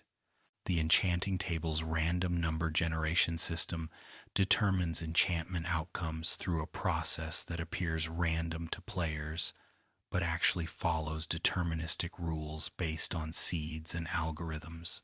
When you click an enchantment option, the game uses its random number generator to determine which enchantments you receive, with the randomness seeded by various factors, including your world seed and the specific moment you perform the enchantment. This means that if you could perfectly replicate conditions, you would get the same enchantment result, though in practice, conditions are never perfectly replicated, so enchanting feels random. The pseudo-randomness ensures fairness across different players and worlds, while maintaining unpredictability that keeps enchanting interesting. Some players have attempted to manipulate enchanting outcomes through understanding the RNG, but the complexity and variability make this impractical for most purposes. The fact that enchanting uses true game RNG rather than player manipulable systems keeps it balanced and prevents easy exploitation while maintaining the excitement of uncertainty. The philosophy behind enchanting RNG reflects broader design principles in Minecraft systems, should be understandable in principle, but complex enough in practice that skill and knowledge provide advantages without eliminating randomness entirely. Enchantment level costs and experience optimization involve understanding how experience costs scale and planning your enchanting and anvil work to minimize total experience expenditure. Experience requirements increase exponentially at higher levels. Getting from level 0 to level 10 requires only 160 experience points, while going from level 20 to level 30 requires over 800 experience points. This curve means that spending levels at higher levels is dramatically more expensive in terms of experience points than spending levels at lower levels. Strategic players therefore try to perform enchanting and anvil work when their level is relatively low, spending down to lower levels and then regaining those levels, rather than accumulating to very high levels before spending. The exponential curve also means that dying at high levels is much more punishing than dying at low levels, as you lose all experience regardless of level, but higher levels represent more experience points invested. Some advanced players use experience banks, killing large numbers of mobs or mining vast quantities of ore to accumulate experience, then spending it efficiently on multiple enchanting or anvil operations in sequence before returning to experience gathering. This cyclical approach to experience management gathering, spending efficiently, gathering again represents sophisticated engagement with Minecraft systems that goes beyond simply collecting levels whenever you need them. Creative uses for curse enchantments demonstrate player ingenuity in finding utility in mechanics intended primarily as drawbacks. Cursive binding on pumpkins worn during Halloween events creates funny pranks where players can't remove the pumpkin heads, forced to see the world through pumpkin vision until they die or the item breaks. Some multiplayer servers use cursive binding as punishment mechanics, placing cursed armor on players as penalties for rule violations, forcing them to wear marked equipment. Curse of Vanishing can be used to prevent other players from obtaining your items on PvP servers, where death drops are contested. Putting Curse of Vanishing on your most valuable items ensures that even if you die, enemies can't loot your best gear. Some players deliberately use Curse of Vanishing on temporary items they don't want cluttering their death location, accepting that they'll lose these items, but preferring that to having them drop and needing to sort through them. These creative applications show how even mechanics intended as negative can be turned to advantage with sufficient cleverness, demonstrating that Minecraft's open-ended systems allow players to find uses the developers never specifically intended. The curses add spice and unpredictability to treasure hunting, while also providing tools for creative players to use in unexpected ways. Enchanting in different game modes creates distinct experiences and priorities that change how players approach the enchanting system. In creative mode, enchanting is trivial, as you have unlimited resources and can simply give yourself any enchanted item through commands, making enchanting purely aesthetic rather than mechanical. In survival mode, enchanting represents the primary progression system and requires significant investment in resources, time, and planning, making perfectly enchanted gear a major achievement. In hardcore mode, where death is permanent, enchanting takes on heightened importance because your gear must last indefinitely. There's no try again with better luck if you die with imperfect gear. Hardcore players are more conservative with enchanting, more willing to grind for perfect rolls, and more likely to maintain backup gear in case of catastrophic failure. In Skyblock and other challenge modes with limited resources, enchanting becomes even more precious as the resources needed diamond ore for enchanting tables, lapis lazuli. Experience sources may be severely limited, forcing creative solutions like villager trading halls and mob farms to access enchanting systems. The variation in how enchanting functions across different contexts shows its flexibility as a system that adapts to different challenge levels and player goals while maintaining core mechanics. The community's favorite enchantment combinations have been established through years of collective experimentation and discussion, with certain combinations emerging as consensus optimal choices that most experienced players recommend. For armor, Protection 4, Unbreaking 3, and Mending on all pieces forms the foundation, with Feather Falling 4 on boots being absolutely mandatory, and Respiration 3 on helmets being highly recommended. For pickaxes, Fortune 3 or Silk Touch depending on purpose, Efficiency 5, Unbreaking 3, and Mending represents the standard. For swords, Sharpness 5, Looting 3, Sweeping Edge 3, Unbreaking 3, and Mending creates the most versatile combat weapon. These consensus combinations represent thousands of hours of collective player experience, distilled into efficient recommendations that new players can follow confidently. However, the community also celebrates creative deviations from these standards, specialized loadouts for specific farms, challenge runs with deliberately suboptimal enchantments, or personal preference choices that sacrifice efficiency for aesthetics or fun.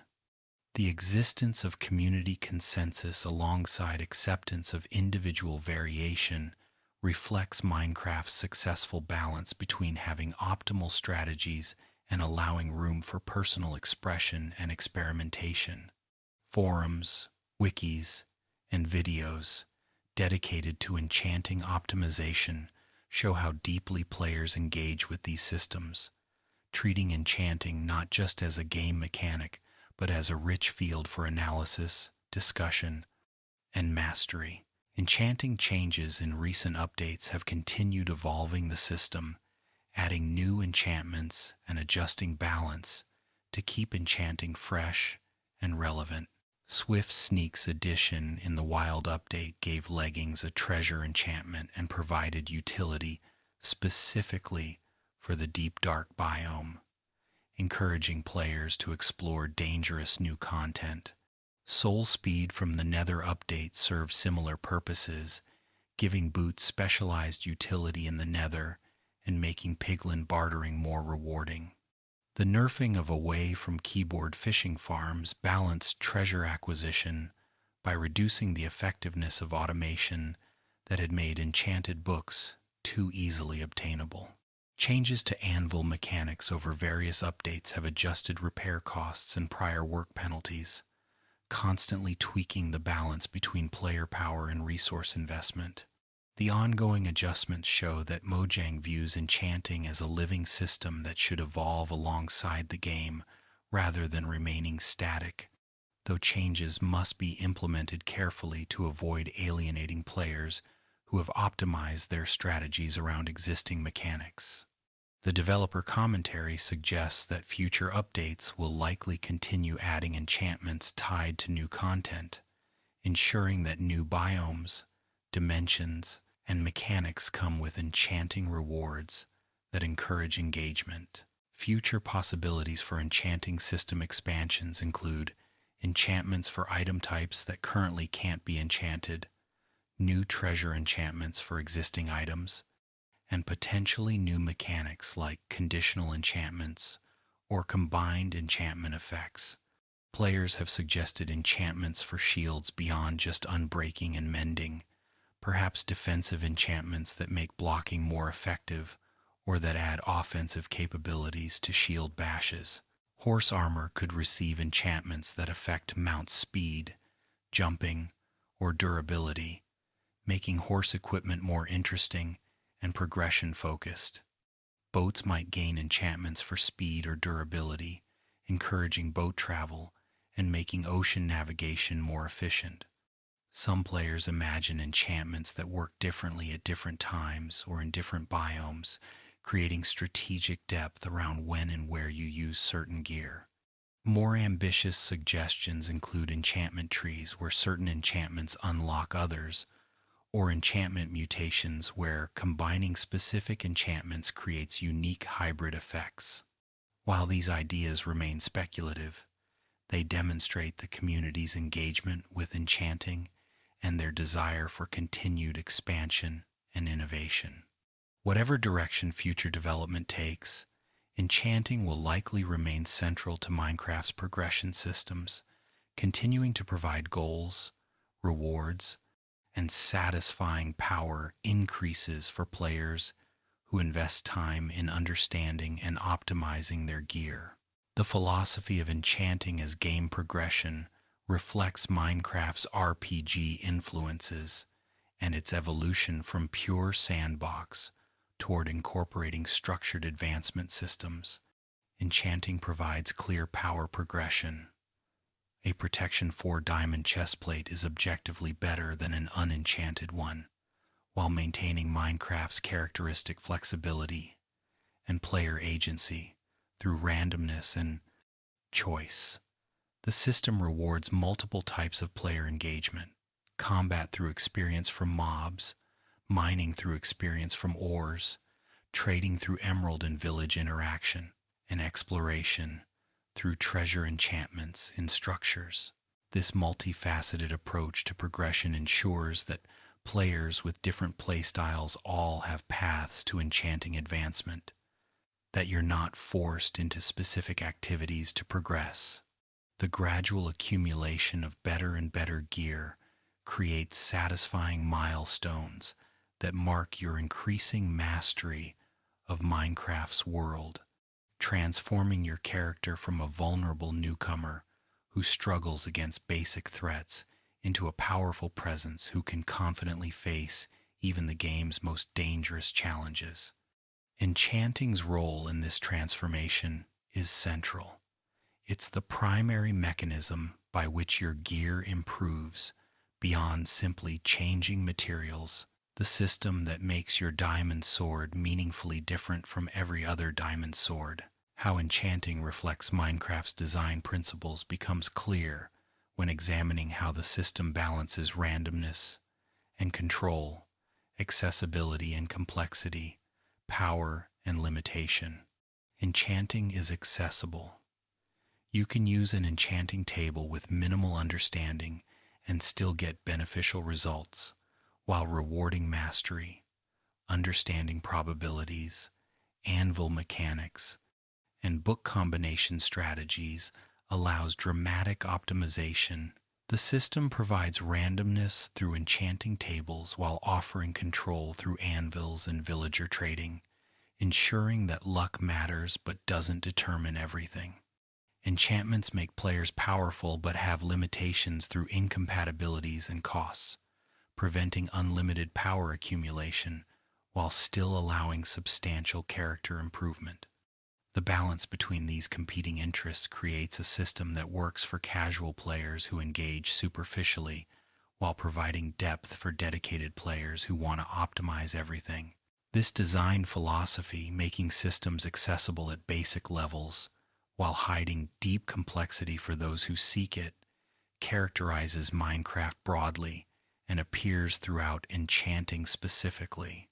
The genius is that both approaches are valid and rewarding, that you can succeed while engaging casually or while optimizing obsessively, that the game doesn't force you to play at any particular level of complexity, but rather lets you choose your engagement depth. Enchanting as meditation and preparation represents an often overlooked aspect of how the system affects player experience and mindset.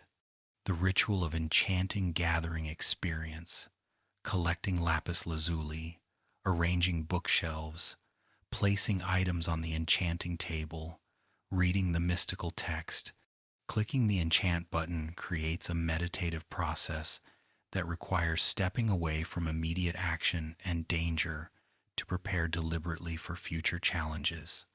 This preparation phase encourages thoughtful play, where you consider what threats you expect to face and what enchantments would best address those threats, planning your progression rather than simply reacting to immediate needs.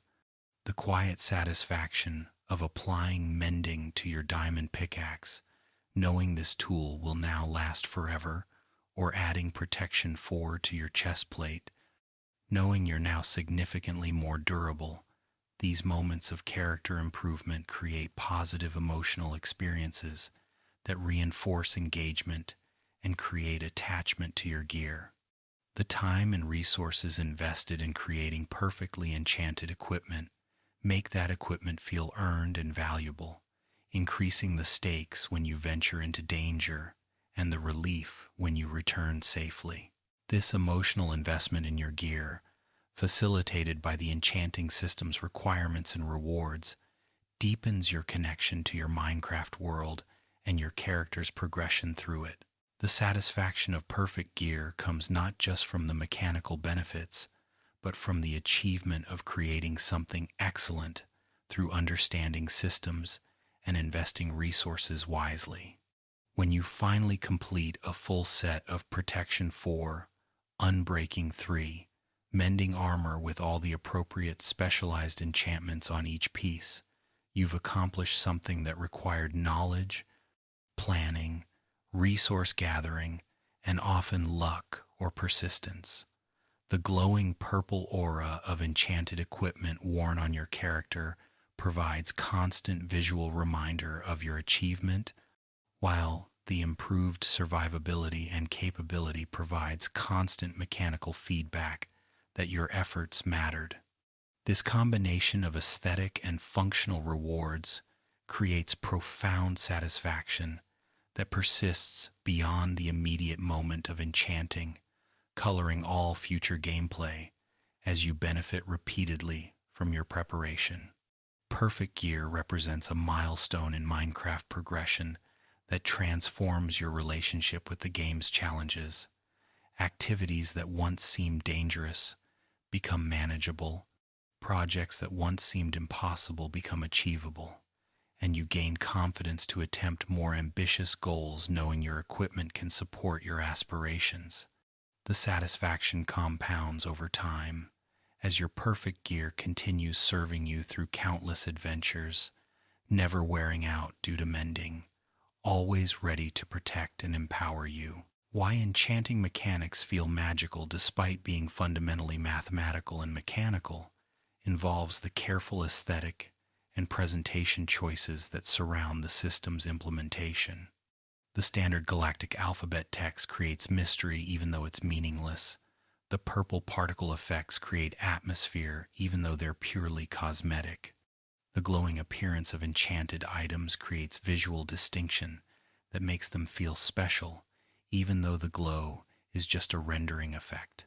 The ritualistic aspects building an enchanting room, arranging bookshelves symmetrically, collecting specific resources, create a sense that you're performing magic even though you're just manipulating game systems. The uncertainty of enchanting table outcomes creates excitement and tension similar to opening presents or loot boxes, where you don't know what you'll get but anticipate something good. These emotional and aesthetic elements transform what could be a dry optimization puzzle into an experience that feels genuinely magical, where the combination of visual beauty, mysterious symbolism, ritual behavior, and uncertain outcomes creates an emotionally engaging experience that transcends the underlying mathematics.